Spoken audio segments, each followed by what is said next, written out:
નમસ્કાર મિત્રો, આજના વર્ચ્યુઅલ ક્લાસરૂમ ટ્રેનિંગ સેશનમાં હું આપ સૌનું હાર્દિક સ્વાગત કરું છું. આજે આઈટીઆઈમાં ચાલતા trade fashion design and technology અંતર્ગત ઇન્ટ્રોડક્શન ટુ પેપર પેટર્ન વિશે હું આપને વિગતવાર માહિતી આપીશ. સૌ પ્રથમ આપણે પેપર પેટર્ન એટલે શું તેના વિશે હું આપને પરિચય આપીશ. પેપર પેટર્ન એ એક એવા પ્રકારનું કટઆઉટ છે કે જે સામાન્ય રીતે ડ્રેસ અથવા ગાર્મેન્ટ બનાવવા માટે પેપરમાંથી કટ કરવામાં આવે છે, જેને આપણે પેપર પેટર્ન કહીએ છીએ. આપ સૌ જોઈ શકો છો કે પેપર પેટર્ન કોને કહી શકાય અથવા કે પેપર પેટર્ન કઈ ટાઈપની હોઈ શકે. તમને જે દેખાય છે એ ફિગર મુજબ પેપર પેટર્ન એ એક બ્રાઉન પેપર અથવા એક હાર્ડ શીટમાંથી કટિંગ કરવામાં આવે છે, જેમાં ગાર્મેન્ટના અલગ અલગ પાર્ટ્સને માપ પ્રમાણે સવિસ્તાર આકૃતિ સાથે એને દરેક પાર્ટ્સને કટિંગ કરીને એને પેપર ઉપર ડ્રો કરવામાં આવે છે, જેને આપણે સામાન્ય રીતે પેપર પેટર્ન કહી શકીએ છીએ. અહીંયા તમે ફિગરમાં જોઈ શકો છો કે બે અલગ અલગ ટાઈપની પેપર પેટર્ન છે. એમાં એક ટાઈપની પેપર પેટર્ન તમે જે જોઈ શકો છો એ શર્ટની છે, જેમાં તમને શર્ટ બતાવેલો છે અને એને શર્ટના જે વિવિધ ભાગ છે જેમ છે શોલ્ડર યોક છે, સ્લીવ છે, એ દરેકનું પોકેટ છે, એ દરેકનું કટિંગ બતાવેલું છે. અને બીજા નંબરની જે ઇમેજ તમે જોઈ શકો છો એમાં છે બોડીઝ બ્લોક. બોડીઝ બ્લોકની નો પેપર પેટર્ન કઈ રીતે હોય એમાં તમને ડાર્ટ છે, શોલ્ડર છે, નેકલાઇન છે, આર્મ હોલ છે, શીટનો પાર્ટ છે, આ દરેક પાર્ટ્સ તમે કેવી રીતે ડ્રો કરો છો અને કેવી રીતે કટ કરો છો તેની તમને સમજ આપી છે. હવે આપણે જોઈશું પેપર પેટર્નના પ્રકાર. પેપર પેટર્ન એ સામાન્ય રીતે આપણે જોયું તેમ કે પેપર પેટર્ન એ એવા પ્રકારનું કટઆઉટ છે કે સામાન્ય રીતે ગાર્મેન્ટ કે ડ્રેસ બનાવવા માટે આપણે એને પેપરમાંથી અથવા કે ડ્રાફ્ટિંગ પેપર કે બ્રાઉન પેપરમાંથી આપણે એને કટ કરવામાં આવે છે. હવે આપણે જોઈશું કે પેપર પેટર્નના અલગ અલગ પ્રકાર. તો પેપર પેટર્ન સામાન્ય રીતે એના નીચે મુજબ પ્રકાર છે. પહેલું છે સાધારણ પેટર્ન. હવે સાધારણ પેટર્નમાં આપણે જોઈશું તો સાધારણ પેપર પેટર્ન છે એ સામાન્ય રીતે સ્કૂલોમાં, પરીક્ષણ કેન્દ્રોમાં કે જ્યાં વિદ્યાર્થી શીખવાની પેપર પેટર્ન શીખવાની શરૂઆત કરે છે ત્યાં આપણને આ પેપર પેટર્ન યુઝ કરી છે. આ પેપર પેટર્નમાં આપેલા માપના આધારે કોઈપણ પ્રકારના શારીરિક નિરીક્ષણ કર્યા વગર જ આપણે પેટર્ન બનાવવાનો અભ્યાસ કરવામાં આવે છે.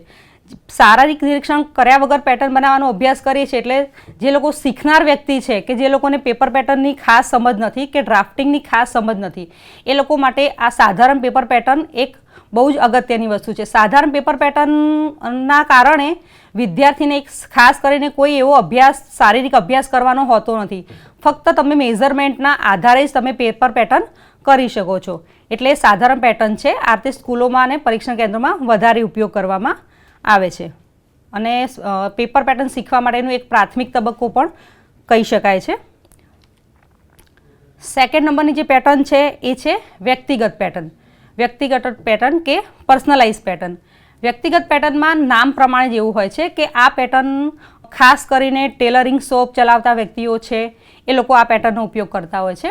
વ્યક્તિગત પેટર્નમાં એવું હોય છે કે જે તે વ્યક્તિનું ગ્રાહકનું મતલબ જે તે વ્યક્તિ કે ગ્રાહકનું ચોક્કસ માપ લઈને અથવા તેના શારીરિક નિરીક્ષણ કર્યા પછી આ પેપર પેટર્ન બનાવવામાં આવે છે. વ્યક્તિગત પેટર્નમાં એવું હોય છે કે આ પેટર્ન વ્યક્તિનું માપ લઈને બનાવવાની હોય છે, તેથી આ પેટર્ન કોઈ બીજા વ્યક્તિને અનુકૂળ આવતી નથી. હવે આપણે થર્ડ નંબરની જોઈશું નિર્ણાયક પેટર્ન. નિર્ણાયક પેટર્ન એક એવી પેટર્ન છે કે નિર્ણાયક પેટર્નને તેને ગ્રેનાઇટ બોર્ડ, મેટલ શીટ કે કોઈ જાડા પુઠ્ઠામાંથી બનાવવામાં આવે છે. નિર્ણાયક પેટર્નમાં કેવું હોય છે કે નિર્ણાયક પેટર્નની અંદર તમે સીમ લાઇન, સીમ એલાઉન્સ, નોચ, ગ્રેન લાઇન વગેરે દરેક વસ્તુ આપેલી હોય છે અને આ પેપર પેટર્નમાં દરેક વસ્તુ મેં જેમ તમે કીધું એ પ્રમાણે દરેક વસ્તુ આવી જાય છે. સીમ લાઇન, સીમ એલાઉન્સ છે, નોચ છે, ગ્રેન લાઇન છે, બરાબર, જેથી તમે એને નિર્ણાયક પેટર્ન કહી શકો છો. નિર્ણાયક પેટર્નમાં એનું ફિટિંગ અને માપ એકદમ ચોક્કસ હોય છે. હવે એના પછીની આપણે જોઈશું બ્લોક પેટર્ન.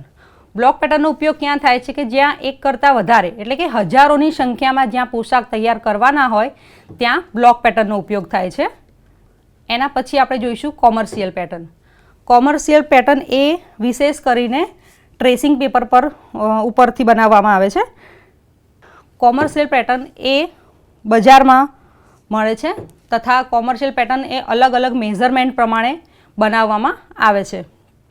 કોમર્શિયલ પેટર્નમાં ખાસ કરીને વિદેશમાં આ પેટર્નનો વધારે ઉપયોગ થાય છે અને ભારતમાં ખાસ કરીને કોલર જેવા જે ફિક્સ છે એ એમાં કોમર્શિયલ પેટર્નનો કોલર જેવા પાર્ટ્સ છે જે શર્ટમાં યુઝ થાય છે એમાં કોમર્શિયલ પેટર્નનો ઉપયોગ થાય છે.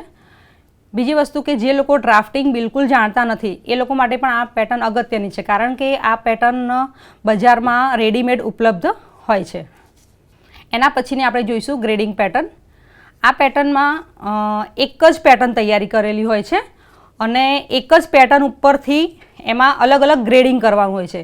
ધારો કે 32ની સાઇઝની પેટર્ન તૈયાર કરી હોય તો 32ની અંદર બે ઇંચ એડ કરતા જવાનું હોય અને એમાંથી અલગ અલગ સાઇઝની પેટર્ન તૈયાર થાય છે. અને ગ્રેડિંગના જે ચોક્કસ નિયમો છે એને અનુસરીને આ પેટર્ન તૈયાર કરવામાં આવે છે અને ગ્રેડિંગના જે મેન્યુઅલ છે એનો ઉપયોગ કરીને ગ્રેડિંગ પેટર્ન તૈયાર કરવામાં આવે છે. ગ્રેડિંગ પેટર્નમાં 32 ઇંચથી માંડીને 42 ઇંચ સુધી અલગ અલગ સાઇઝમાં ઉપલબ્ધ હોય છે અને આ દરેક પેટર્નમાં 2 ઇંચ વચ્ચેનું અંતર હોય છે અને કોઈ એક પરફેક્ટ કે કોઈ એક સ્પેશિયલ માપની પેટર્ન તૈયાર કરીને એમાં આ રીતે 32, 34, 36 એ રીતે પેટર્નનું માપ પ્રમાણે એનું ગ્રેડિંગ કરીને એને અલગ અલગ સાઇઝમાં તૈયાર કરવામાં આવે છે. એના પછીની આપણે જોઈશું મસ્લિન ટેસ્ટ પેટર્ન. ડ્રાફ્ટેડ પેટર્નને મસ્લિન કાપડ પર મૂકી કટિંગ કરવામાં આવે છે. ડ્રાફ્ટેડ પેટર્ન એટલે કે બ્રાઉન પેપર ઉપર તમે કોઈ પેટર્ન બનાવી છે તો એ પેટર્નને તમે મસ્લિન કાપડ ઉપર મૂકવાની હોય છે અને મસ્લિન કાપડ ઉપર આખી તૈયાર થઈ જાય પછી એને ડ્રેપ કરવામાં આવે છે અને એ રીતે પછી ડ્રેપ કર્યા બાદ એનું કટિંગ કરવામાં આવે છે. મસ્લિન પીસને ડ્રેપિંગમાં ડ્રેસ ફોર્મ ઉપર પિન વડે અથવા તો બાસ્ટિંગ સ્ટીચ વડે જોડીને એને ડ્રેસ ફોર્મ ઉપર એનું ફિટિંગ ચેક કરવામાં આવે છે અને આ રીતે મસ્લિન ટેસ્ટ પણ કરી શકીએ. એને આ મસ્લિન ટેસ્ટમાં ડ્રેસ ફોર્મનો ખાસ ઉપયોગ થાય છે. એના પછી આપણે જોઈશું ફિટિંગ પેટર્ન. આ પેટર્ન એક ખાસ વિશેષ માપ પ્રમાણે તૈયાર થાય છે અને ફિટિંગ પેટર્ન પણ બજારમાં રેડીમેડ જ મળતી હોય છે અને ફિટિંગ પેટર્ન છે એ માપ પ્રમાણે મળે છે જેમ કે 36 ઇંચ, 34 ઇંચ, 32 ઇંચ એ પ્રમાણે અલગ અલગ સાઇઝ પ્રમાણે આ પેટર્ન બજારમાં અવેલેબલ હોય છે. ફિટિંગ પેટર્ન છે એ ખાસ કરીને કાર્ડબોર્ડમાંથી બનેલી હોય છે જેથી રેડીમેડ પોશાક બનાવવા માટે તેનો ખાસ ઉપયોગ થાય છે. પ્લસ ફિટિંગ પેટર્ન એ કાર્ડબોર્ડમાં બનેલી હોય છે જેથી એ લાંબા સમય સુધી તમે એનો ઉપયોગ પણ કરી શકો છો અને એક કરતાં વધારે ગારમેન્ટ આ પેટર્નથી તમે બનાવી શકો છો. હવે આપણે જોઈશું પેપર પેટર્નનું મહત્ત્વ શું છે. પેપર પેટર્નનું મહત્ત્વમાં એવું છે કે પેપર પેટર્ન એ શરૂઆતના તબક્કામાં જે લોકો ટેલરિંગ શીખે છે એ લોકોને શરૂઆતના તબક્કામાં પેપર પેટર્ન શીખવી બહુ જરૂરી છે કારણ કે પેપર પેટર્ન ઉપર આપણે પ્રથમ કટિંગ કરીએ છીએ તો ગારમેન્ટના જે તે ગારમેન્ટ સીવીએ છીએ તો એ ગારમેન્ટનો કયો પાર્ટ્સનું કટિંગ ક્યાંથી થશે કે જેથી તમે મેક્ઝિમમ કાપડનો બચાવ કરી શકો અને કાપડના દરેક પાર્ટ્સ એની પ્રોપર લેન્થ અને એની સાચી ગ્રેઇનમાં એનું કટિંગ થાય એ પ્રમાણે આપણે એને પેપર ઉપર ગોઠવી શકીએ છીએ. પેપર પેટર્નમાં બીજું કહી શકીએ કે પેપર પેટર્નથી આપણે કાપડનો બચાવ પણ કરી શકીએ છીએ. જેમ કે કાપડ ઓછું હોય અને આપણે કોઈ ડિઝાઇનવાળી પેટર્ન તૈયાર કરવી હોય ત્યારે આપણે એ પેટર્નને સૌથી પહેલાં પેપર ઉપર તૈયાર કરી શકીએ છીએ. પેપર ઉપર તૈયાર કરવાથી કાપડનો બચાવ થાય છે પ્લસ કાપડ ઓછું હોય તો ઓછા કાપડમાંથી આપણે એક સારી ડિઝાઇન કેવી રીતે બનાવી શકીએ એ બધું આપણે પેપર ઉપર પહેલાં તૈયાર કરી શકીએ છીએ. પેપર ઉપર પ્રોપર તૈયાર થઈ જાય પછી એને આપણે કાપડ ઉપર સેટ કરી શકીએ છીએ જેથી દરેક કાપડના દરેક પાર્ટ્સ એના ઓછા કાપડમાં પણ દરેક પાર્ટ્સ આપણે એને વ્યવસ્થિત સેટ કરીને એનું કટિંગ કરી શકીએ છીએ. સૌથી પહેલાં આપણે જોઈએ તો પેપર પેટર્નના મહત્ત્વમાં સૌથી પહેલું છે સમયનો બચાવ. તો પેપર પેટર્ન કરવાથી સમયનો બચાવ થાય છે. સમયનો બચાવ કેવી રીતે થાય છે કે પેપર પેટર્ન તમે કરેલી હોય તો તમે પહેલેથી જ ગાર્મેન્ટના દરેક પાર્ટ્સ છે, જેમ કે સ્લીવ છે, શોલ્ડર છે, એ દરેક વસ્તુ કયો પાર્ટ્સ ક્યાંથી નીકાળો. ધારો કે પોકેટ કોઈ લગાવવા છે તો દરેક પાર્ટ્સને એને આપણે પેપર ઉપર પહેલાં ગોઠવીને એનું પેપર ઉપર જ માર્કિંગ કરી દઈએ છીએ, જેથી જ્યારે કાપડ ઉપર જ્યારે કટિંગ કરવાનું હોય ત્યારે એ કયો પાર્ટ્સ ક્યાંથી નીકળશે તો એની ગ્રેઇન લાઇન બી જળવાઈ રહેશે. એ દરેક વસ્તુ આપણે જોઈ શકીએ છીએ. બીજી વસ્તુ છે, સેકન્ડ આપણે જોઈશું કે ભૂલો વિશે જ્ઞાન મળવું. મેં તમને જેમ પહેલાં જ કીધું એ રીતે આપણે કોઈ ડિઝાઇન તૈયાર કરવી છે કાપડની અને આપણને એવું લાગે છે કે આમાં આ કટિંગમાં ભૂલ થઈ ગઈ છે, તો જ્યારે પેપર ઉપર જ કરી લીધું હોય તો આપણને આઈડિયા આવે કે આ પાર્ટ્સ અહીંયા કર્યો એના કરતાં આ સાઈડથી કાઢ્યો હોત તો વધારે આપણે એની સારી ડિઝાઇન મેળવી શકીએ છીએ. બીજી વસ્તુ કે જ્યારે ચેક્સ છે કે ફ્લાવર્સ છે, આવું બધા મટીરિયલ હોય ત્યારે ચેક્સ સાથે મેચ કરવી ખૂબ જરૂરી હોય છે. આ બધી વખતે જ્યારે પેપર પેટર્ન ઉપર કટિંગ કરીએ ત્યારે પ્રોપર આપણે એને કાપડ ઉપર ગોઠવી શકીએ છીએ કે એની ગ્રેઇન પ્રમાણે અથવા એની ચેક્સ કે લાઇનિંગ પ્રમાણે એને આપણે ડિઝાઇનને સેટ કરી શકીએ છીએ. નંબર 3 છે ડિઝાઇન બનાવવી. તો પેપર પેટર્નમાં ડિઝાઇન બનાવવી. ધારો કે આપણે સ્લીવ લઈ લો, સ્લીવમાં તમારે વેરિએશન કરવું હોય કે પફ સ્લીવ કરવી હોય કે બીજી કોઈ પણ વેરિએશનવાળી ડિઝાઇનવાળી સ્લીવ કરવી હોય તો એના માટે આપણે ડાયરેક્ટ પેપર ઉપર કટિંગ કરીએ છીએ, જેથી કાપડને આપણે સારામાં સારી રીતે કાપડનો બી ઉપયોગ કરી શકીએ અને કાપડમાં જે તે ડિઝાઇન છે એ સ્લીવના કયા પાર્ટ્સમાં કેવી રીતે ડિઝાઇન સેટ કરવી છે તે પણ આપણને સરળતાથી જાણી શકાય છે, જેથી અને કાપડમાં કે મતલબ અલગ અલગ પાર્ટ્સમાં આપણે ડિઝાઇનનું વેરિએશન પણ મળી શકે છે. એના પછી આપણે લઈશું જરૂરિયાત અનુસાર લેઆઉટ. લેઆઉટ એટલે સામાન્ય રીતે લેઆઉટ કોને કહેવાય છે? લેઆઉટ એટલે દરેક કાપડનો પાર્ટ છે કે દરેક પાર્ટ છે એને કયો પાર્ટ્સ કઈ જગ્યાએથી કાઢવો. કારણ કે આપણે ગાર્મેન્ટમાં જોઈએ છે કે અમુક પાર્ટ્સનું ઊભી ગ્રેઇન લાઇનમાં જ કટિંગ કરવું જરૂરી હોય છે, જેમ કે સ્લીવ છે, એ દરેક પાર્ટ્સ છે એ ઊભી લાઇનમાં કટિંગ થાય છે. જ્યારે કોલર છે, વેસ્ટ બેલ્ટ છે, આ બધા પાર્ટ્સ છે, શોલ્ડર છે, આ બધા દરેક પાર્ટ્સ આડી ગ્રેઇન લાઇનમાં આપણે તૈયાર કરીએ છીએ. આ માટે લેઆઉટ એટલા માટે જરૂરી છે કે કાપડને આપણે જરૂરિયાત અનુસાર લેઆઉટ કરી શકીએ છીએ કે સ્લીવ આડાપણે કાઢવી છે મારે કે ઊભાપણે કાઢવી છે, કાં તો વેરિએશન પ્રમાણે કાઢવી છે કે ક્રોસ ગ્રેઇનનો ઉપયોગ કરવો છે.